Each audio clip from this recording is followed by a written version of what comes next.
कैसे हैं आप सभी? आई होप अच्छे होंगे, राइट। चलिए मैं योगिता प्रजापति टीवी चैनल पे आज जो स्वागत करती हूँ और आज मैं आपके लिए लेके एक्सरसाइज 6.3 का क्वेश्चन नंबर 10। तो प्लीज ध्यान समझिएगा, साथ ही लाइक शेयर करना मत भूलिएगा। ओके, थोड़ा सा बड़ा जाएगा क्योंकि इसमें तीन चीजें हमें सॉल्व करके बतानी है, राइट बच्चों। तो चलिए स्टार्ट करते हैं। देखिए क्या कहना है इस क्वेश्चन में।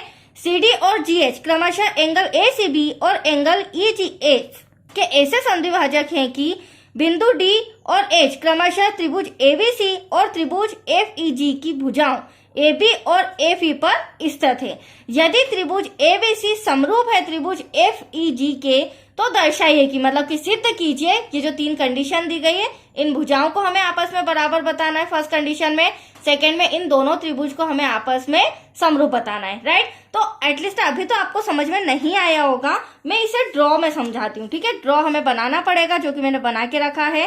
त्रिभुज ABC सबसे पहले हमें दिया गया है, त्रिभुज ABC समरूप है त्रिभुज FEG के, तो ये दोनों त्रिभुज आपस में समरूप हो गए, राइट। अब हमें क्या कहा गया है, जो CD और GH रेखा है, तो ये रही CD, ये रही GH, वो एंगल ACB और EGF के ऐसे संद्विभाजक है। संद्विभाजक का मतलब होता है जब इस तरह से कोई त्रिभुज में बीच में कोई सेंटर में रेखा खींची जाती है तो वह उस त्रिभुज को दो बराबर भागों में बांट देती है। इसका मतलब ये वाला त्रिभुज इस त्रिभुज के बराबर होगा और यहाँ पे भी अगर मैं बात करूं तो ये वाला त्रिभुज इसके बराबर होगा। ये दो त्रिभुज आपस में बढ़ गए, राइट।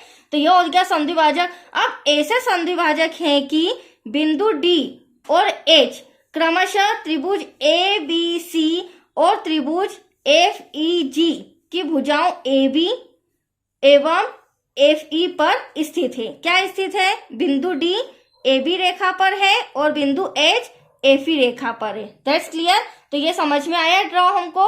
अब इतना तो ड्रॉ में समझ में आ गया। अब फर्स्ट कंडीशन हमें क्या कहा गया है बच्चों, CD अपॉन में GH बराबर होना चाहिए AC अपॉन में FG के।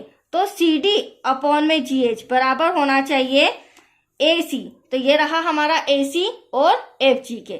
तो हम पहले करेंगे क्या, सबसे पहले जो हमें इंफॉर्मेशन दी गई उसे हम लिख लेंगे। तो दिया है, क्या दिया है, त्रिभुज ABC समरूप है त्रिभुज FEG के। त्रिभुज ABC समरूप है त्रिभुज FEG के। और दो त्रिभुज आपस में समरूप कब होते हैं बच्चों, या तो उनके संगत कोण बराबर हो और साथ ही साथ संगत कोण भी बराबर होना चाहिए और साथ ही साथ जो उनकी भुजाएं हैं, संगत भुजाएं, वो भी आपस में अनुपातिक मतलब कि बराबर होनी चाहिए, राइट। तो चलिए सबसे पहले हम इनके कोण आपस में बराबर बता देते हैं। तो आप देख सकते हैं एंगल A वह बराबर है एंगल F के संगत कोण, राइट। तो यहाँ पर हम लिखेंगे ये दोनों त्रिभुज समरूप क्यों हैं, क्योंकि इनका जो एंगल A है वह बराबर है एंगल F के, साथ ही साथ जो एंगल C है वह बराबर है एंगल G के। तो यहाँ लिखेंगे एंगल C बराबर है एंगल G के, फिर एंगल B बराबर है एंगल E के।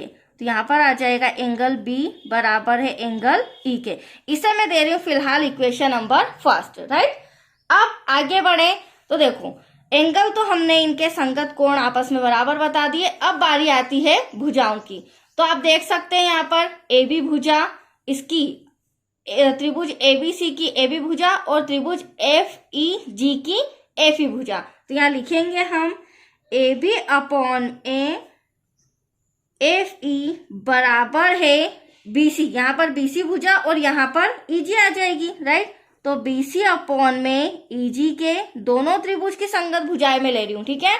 फिर लास्ट में BC अपॉन में EG बराबर है AC अपॉन में FG के, राइट। तो यहाँ पर हम लिख लेंगे बराबर है AC अपॉन में FG के। यहाँ तक कोई डाउट? इसे मैं दे देती हूँ इक्वेशन नंबर सेकेंड, राइट। अब यहाँ पर एक नई चीज और सीखेंगे हम। देखो हमें सम के अंदर कहा गया था जो D बिंदु है CD और GH, ये इस तरह की रेखा है जो त्रिभुज को बराबर हिस्सों में समद्विभाजक कर रही है। तो यहाँ पर ये जो त्रिभुज बने हैं छोटे छोटे, इनके एंगल्स कोण भी आपस में क्या है, बराबर है। कैसे बराबर है, देखिए एंगल ACD, सबसे पहले इस त्रिभुज की बात करूं तो एंगल ACD बराबर है एंगल BCD के, राइट। ये मैं क्यों लिख रही हूँ, क्योंकि हमें दिया गया है। अब देखिए ये त्रिभुज की दोनों जो त्रिभुज है हमारे वो आपस में बराबर है, तो इस बड़े त्रिभुज के भी दो छोटे छोटे त्रिभुज आपस में बराबर होंगे, चारों एक दूसरे के बराबर होंगे। तो यहाँ पर हम लिखेंगे एंगल एफ जी एच बराबर है एंगल ई जी एच के, एंगल ई जी एच के। इसे मैं दे रही हूँ समीकरण नंबर 3, क्योंकि ये 3 समीकरण के द्वारा ही हम इन तीनों को आपस में सिद्ध करके बताएंगे, राइट। अब देखिए सबसे पहले तो हमें क्या कहा गया है, क्या सिद्ध करना है बच्चों, हमें सिद्ध करना है फर्स्ट कंडीशन में जो सी डी भुजा है अपॉन में जी एच वह बराबर होनी चाहिए ए सी अपॉन में एफ जी के, राइट। तो देखो अब हम कैसे इसे प्रूफ करेंगे, ड्रॉ में आ जाइए। आप देख सकते हैं सी डी अपॉन में जी एच बराबर होना चाहिए ए सी अपॉन में ई जी के, सॉरी एफ जी के। तो कहने का मतलब ये है, एक तो ये वाला ट्रायंगल और ये वाला, इन दोनों ट्रायंगल के बीच की बात हो रही है। तो यहाँ पर हम ये दोनों त्रिभुज लेंगे, हम लेंगे त्रिभुज ए सी डी तथा त्रिभुज एफ जी एच में। अब देखो इन दोनों त्रिभुज में क्या क्या चीजें कॉमन है। तो सबसे पहले मैंने आपको यहाँ पर आपको नजर आ रहा है, अगर ए सी डी की बात करूँ तो एंगल ए, और अगर एफ जी एच की बात करूँ तो एंगल एफ, क्योंकि मैंने पहले ही आपको बता दिया था समीकरण में कि आपस में बराबर है। तो एंगल ए बराबर है एंगल एफ के, जिसे हम ब्रैकेट में लिख सकते हैं समीकरण 1 से, राइट बच्चों। ये देख लीजिए समीकरण 1 से एंगल ए बराबर एंगल एफ के। अब दूसरा, इन दोनों त्रिभुजों में क्या दूसरी चीज कॉमन है, तो आप देख सकते हैं एंगल ए सी डी बराबर है एंगल एफ जी एच के। यहाँ पर आप देख सकते हैं ए सी डी बराबर है एफ जी एच के। तो यहाँ पर हम लिखेंगे एंगल ए सी डी बराबर है एंगल एफ जी एच के। यहाँ हम लिख देंगे समीकरण 3 से। यहाँ पर कोई डाउट बच्चों? अब आप देख सकते हैं इन दोनों त्रिभुज में मैंने 2 एंगल आपस में बराबर बता दिए हैं।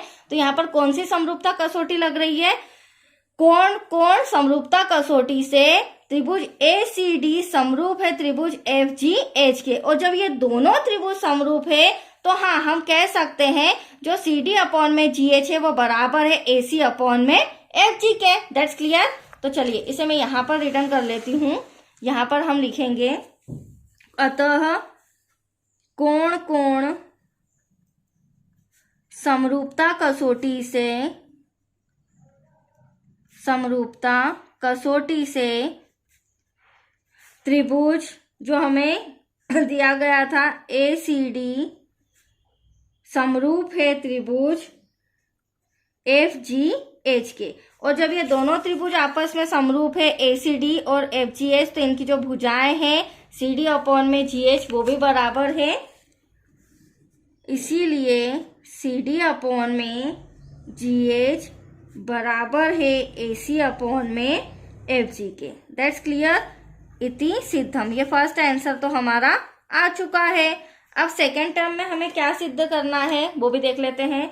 तो सेकेंड टर्म में हमें सिद्ध करना है बच्चों, सिद्ध करना है त्रिभुज डी सी बी समरूप होना चाहिए त्रिभुज एच जी ई के, राइट। अब इसे हम ड्रॉ में समझते हैं।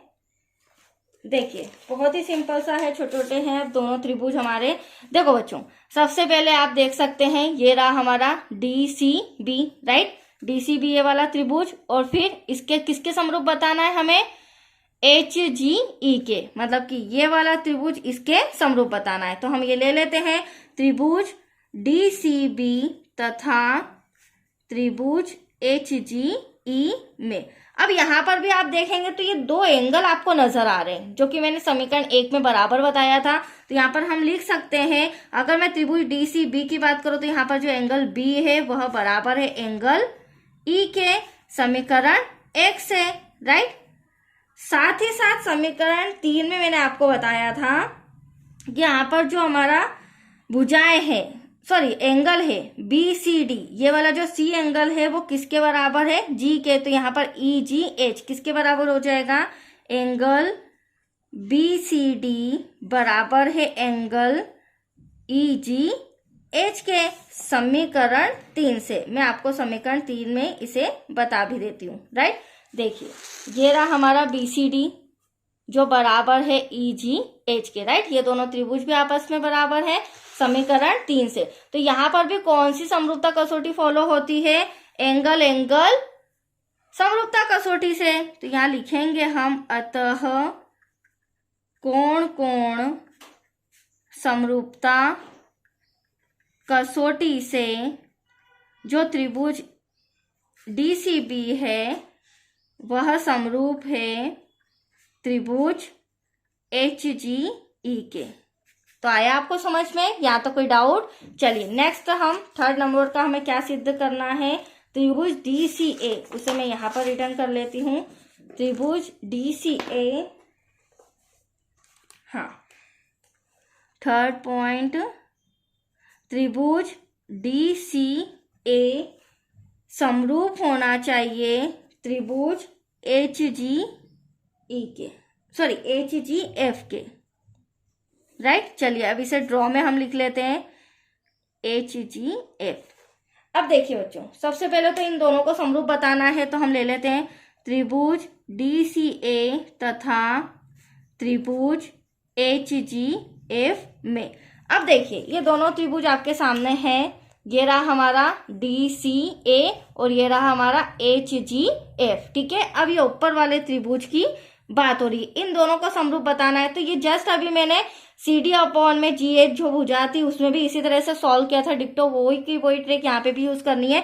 यहाँ पर भी हमें इस त्रिभुज की बात करूँ तो एंगल A बराबर नजर आ रहा है एंगल F के, तो वो हम लिख देते हैं बच्चों, एंगल A बराबर है एंगल F के इन दोनों त्रिभुजों में। और वो कैसे बराबर है? क्योंकि समीकरण 1 में मैंने पहले ही आपको समझा दिया था। अब साथ ही साथ यहाँ पर दूसरी चीज क्या बराबर हो जाएगी? ACD और यहाँ पर FGH समीकरण 3 से। तो ACD बराबर है एंगल FGH के, ब्रैकेट में आ जाएगा समीकरण 3 से, राइट। अब यहाँ पर भी वही चीज फॉलो होती है, यदि इन दो त्रिभुजों के संगत कोण, दो संगत कोण आपस में बराबर हो तो तीसरा ऑटोमेटिक बराबर होता है। तो यहाँ पर भी कोण कोण समरूपता कसौटी से, अतः कोण कोण समरूपता कसौटी से त्रिभुज